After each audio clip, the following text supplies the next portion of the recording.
For Inside Carolina, I'm Taylor Vippolis, and you're listening to this podcast, which is a part of the Inside Carolina Podcast Network. So first off, thank you for being here. If you haven't already, be sure you subscribe or follow Inside Carolina wherever you get your podcasts or on YouTube so you never miss out on any of the content the team at IC puts out. It helps us out a ton, and it hardly takes any time. Speaking of support, we want to support the people that support us, so that's why I've got to remind everybody about Jimmy's Famous Seafood. The reason they wanted to sponsor this podcast is simple. They're owned and operated by Carolina fans. So not only do you get great seafood at a great price, but you're also supporting one of your own. It's a true win-win. For everybody wondering, my go-to order is the famous gift box where you get 2 massive crab cakes, 2 kinds of crab soup, and a half pint of crab dip. Visit them online at jimmysfamousseafood.com, and at checkout, use the promo code #GDT BATH for free 2-day shipping. That's promo code #GDT BATH. All right, today we have a special guest joining me. We've got football analyst Phil Steele, who is best known for his preseason magazine, which has been dubbed by many as the college football Bible. The 2021 magazines will be on sale exclusively at Barnes & Noble and Books A Million, or you could get the digital copy at philsteele.com. Or you could do what I do and just get them both. It's the 27th edition of the magazine this year. Phil, thanks for joining me. Getting right into it, you talk with every coach when putting together your magazine. What were your takeaways about this upcoming Carolina team when you talked with Coach Mac Brown? Well, the big question marks, with North Carolina this year is, of course, who's going to replace the top 2 running backs and the top 2 receivers. But overall, going through the team with Coach Brown, the first thing that struck me is the great recruiting job he's done. He's got 3 tremendous recruiting classes here. You look at the second team and the third team. A lot of these guys are what I call VHTs, or very highly touted players. And generally, when I go over a team with a coach, like I did with Coach Brown, we go over every single player on the team. So there's good depth on this North Carolina team. The big question marks are who's going to step in at running back and receiver, but he's pretty comfortable with the replacements. And I think when you got a quarterback like Sam Howell, an offensive line like they have, and a defense that it's going to look pretty good getting off the bus, I'm pretty impressed with the overall talent that North Carolina has. The conversation with this team, it always starts with quarterback Sam Howell. I saw some fans from Carolina were ready with their pitchforks out when you had him as a second-team All-American behind Spencer Rattler, which shows that we're at the complaining that someone's saying our quarterback is the second best quarterback in the nation stage. What is it about Howell's game that you really like and that you've seen that's made him such a special talent going on 3 years now? Well, you just coming in and doing what he did as a freshman quarterback was pretty phenomenal, and that really caught, I think, everybody's interest, across the country, doing what he did the first year, and then last year even better. And you're talking about a North Carolina offense led by Sam Howell that put up 41.7 points per game at 537 yards per game. And that was without the normal not playing the normal non-conference slate. It was almost pure ACC slate. Now this year, I think he improved his leadership. He lost a little bit of weight. He's got his body even in better shape than what it's been. And he gets the ball out of his hands faster this year. So he's an incredible deep ball. And he definitely looks like a first-round draft pick next year. And I think he's ready for a spectacular. And believe it or not, Taylor, even though it's his third year, he's only a sophomore based on the way that the NCAA grades it this year, gave everybody that free year. So he's going to have a remarkable sophomore year. Yeah, and you hit on it in your overall takeaways that the biggest challenge for this Carolina team is replacing those 4 NFL draft picks on offense at the skill possessions. You have a quarterback like Sam Howell, who I think can make a good player great and even average player good. So what would you say your level of confidence is that Carolina can replicate the success they've built over the past 2 years with that largely unknown and unproven group at wide receiver and running back? Yeah, I think the receiving room is going to be easier to get there. You go back and take a look at the bowl game as an example. De'Ami Brown's out for the bowl game, but then a guy like Josh Downs, who was little used throughout much of the year, steps up, had 4 catches for 91 yards. when you've got a guy like Sam Howell throwing, as long as the receivers are getting open, they're going to get the ball. They're going to put up the stats. And I think at the end of the year, North Carolina is going to have a couple of established receivers that are first team, second team ACC. Now, the running back spot, that Michael Carter, Javonte Williams combo was quite a combo. I mean, either one of those guys could take it to the house anytime they had the ball. They were powerful all season long. The two of them combined, each rushing for over 1,000 yards. I like Ty Chandler. I like the potential they have at running back, but I don't know if they're going to uncover 2,000-yard running backs like they did last year. So probably a little more concerned with the running back room than the receiving room, knowing that Sam Howell throwing the football will develop young receivers that will turn into stars this year. Yeah, that running back room last year was different, something that I don't know if we'll ever see at North Carolina again.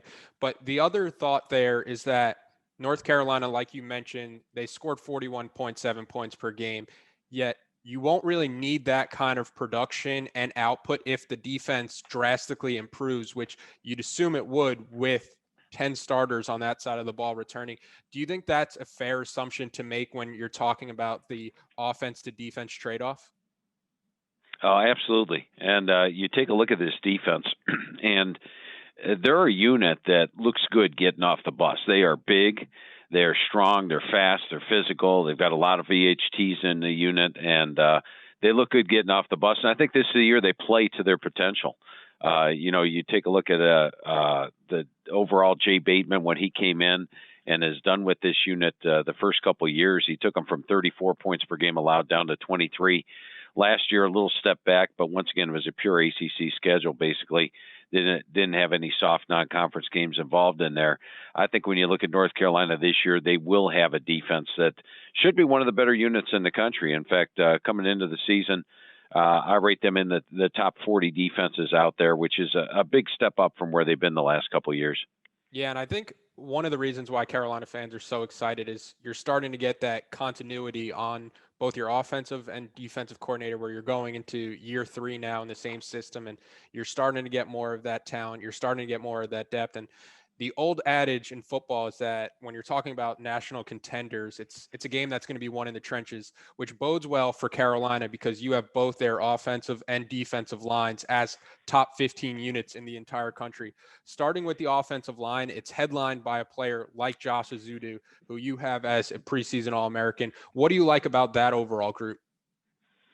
Yeah, first of all, the fact that they've got 111 career starts returning, which is one of the most experienced groups in the country. All 5 starters are back.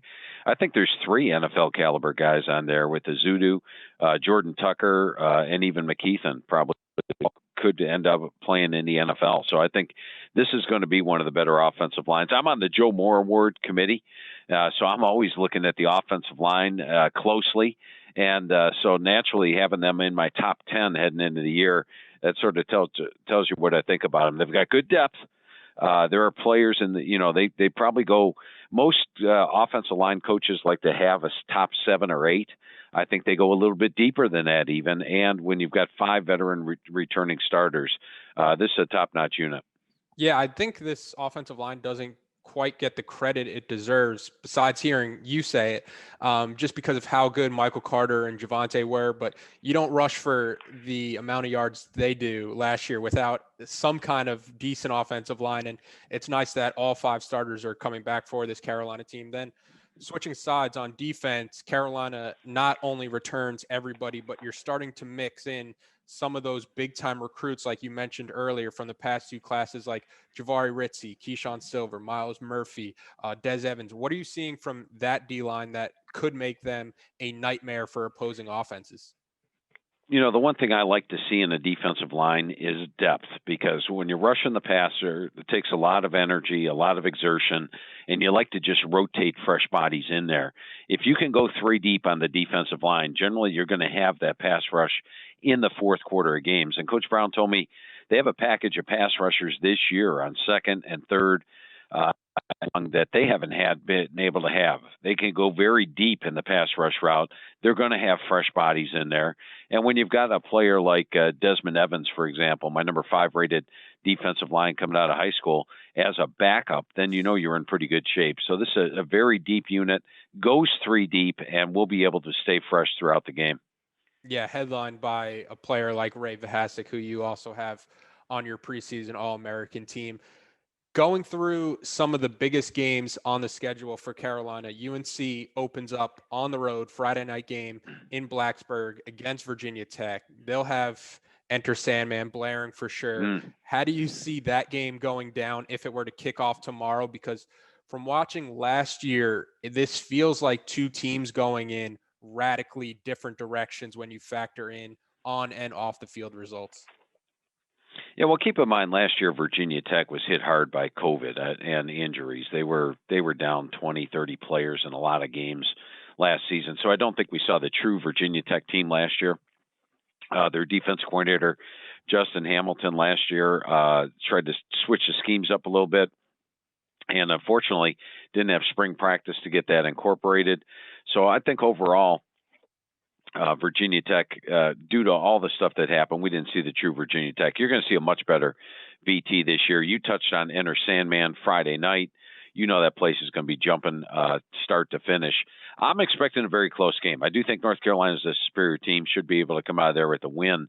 But last year, if they didn't play their A game, and I'm going to talk about Florida State and Virginia on the road, they didn't win those games. So I think they're going to have to play their A game to come out of there with a win. I do think it's going to be a tight game, comes down to the wire.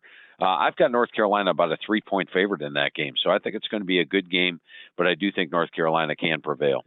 The next game I wanted to ask about was UNC's home opener, home ACC opener, and that's against UVA. Carolina, they're 0-4 their last four meetings against the Cavalier, who seems to give the Tar Heels all sorts of trouble. Is this the year you think that UNC gets back in the win column against UVA? Finally. And, I do like Virginia's talent. And I'll go back to my conversation with Coach Mendenhall last year. There were major question marks with Virginia because their quarterback was their offense 2 years ago, and they averaged 32.1 points a game, and they averaged 389 yards per game. And then last year, Virginia came into the season losing their star, and I'm talking, of course, about Bryce Perkins. And the big question mark was, boy, Virginia's offense going to take a step back. And I talked to Coach Mendenhall. He's like, Phil, I don't feel we're going to take a step back. And look, they averaged 423 yards per game. It even got better last year. So I think Coach Mendenhall feels that they're going to contend for the ACC. He says they're the defending coastal champs, which they are. There was no coastal division last year. I like Brennan Armstrong. I like Keaton Thompson, a wide receiver. The defense is going to be solid as always under Mendenhall, but I think North Carolina getting that game at home, playing with full revenge. You're going to get North Carolina's A game. I've actually got North Carolina a double-digit favorite in the game. So, yes, I do think they end that losing streak. Another team that UNC got tripped up on last year as a big favorite was the Florida State Seminoles.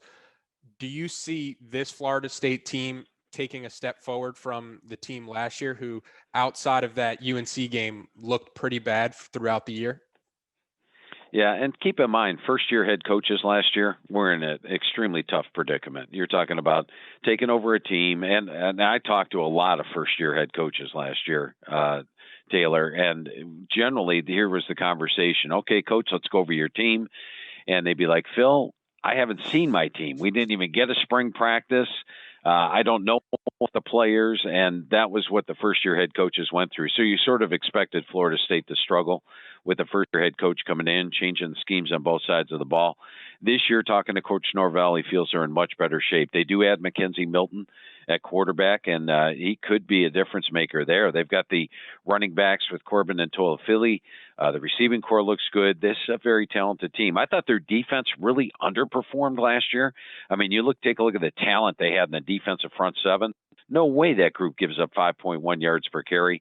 I think they'll be vastly improved on that side of the ball. But for the record, in this game, I do feel North Carolina's program further along. This is basically year one for Mike Norvell rather than year two. And North Carolina gets that game at home, playing with revenge. Once again, I've got them a double-digit favorite in that game. But you will see a vastly improved Florida State team this year. Yeah, Mac Brown has struggled quite a bit against his alma mater, and then you also have the Sam Howell was a former FSU commit, so a ton of storylines going into that game. And then I think arguably the biggest game of the year for Carolina, October 16th. You get Miami at North Carolina, beautiful Kenan Stadium in the middle of October. Is this the game, in your opinion, that will ultimately decide the Coastal Division? Yes, it is definitely the game that will decide the Coastal Division this year. And, if you're a North Carolina fan and you're thinking, you know what, I watched that North Carolina Miami game last year, and that wasn't even a contest, 62-26. I asked Coach Diaz and Coach Brown, I said, what the heck happened? Neither one could explain what happened in that game. I mean, it was just a game where everything that could go possibly right for North Carolina did. They ran the ball down Miami's throat. I don't expect that this year. Miami's going to have a very good defensive front seven. Manny Diaz taking over the play calling there.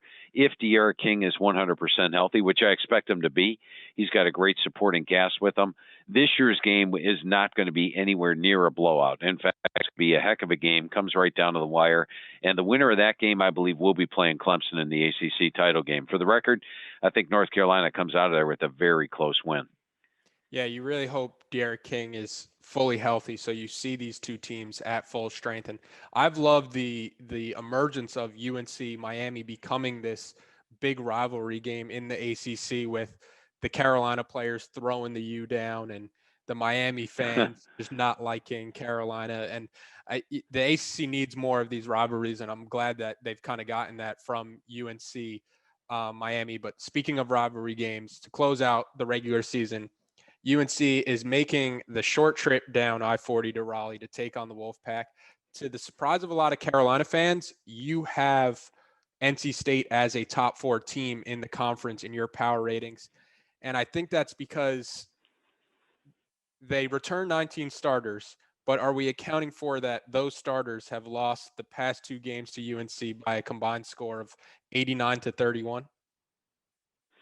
All that's factored in. And I think last year's game against North Carolina was definitely North Carolina State's worst game of the entire season. And they didn't play like that in any other game. So I think when you take a look at the talent they have, I like Devin Leary at quarterback. You look at their running back room with Bam Knight, Ricky Pearson, Jordan Houston, all solid. You look at the receiving core with Thayer Thomas and Namiki Emezi. You look at the offensive line is solid. The defense has got a lot of quality players. Peyton Wilson, I believe, led the ACC in tackles last year.